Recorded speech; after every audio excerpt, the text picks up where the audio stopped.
Haji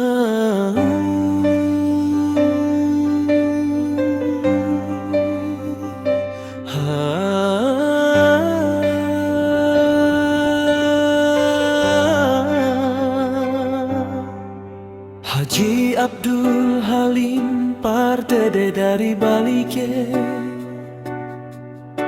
berhati jujur, teguh dan tulus ikhlas,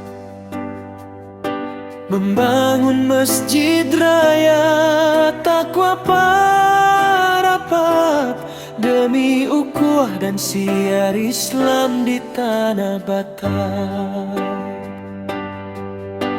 Ibadah teriring doa di setiap helaan nafas, menuntun jiwa raga lewati suka dan duka.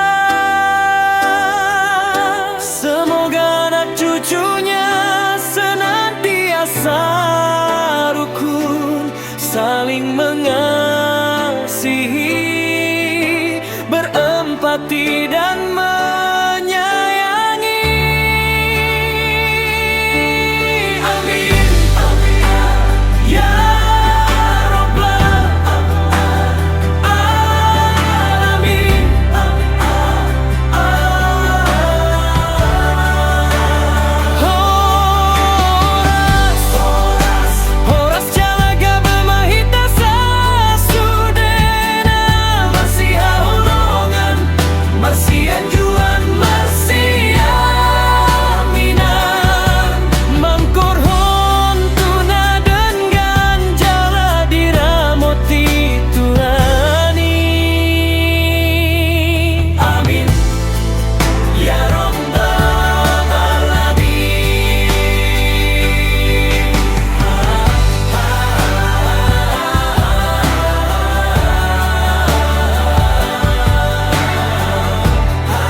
Abdul Halim Pardede dari Balike,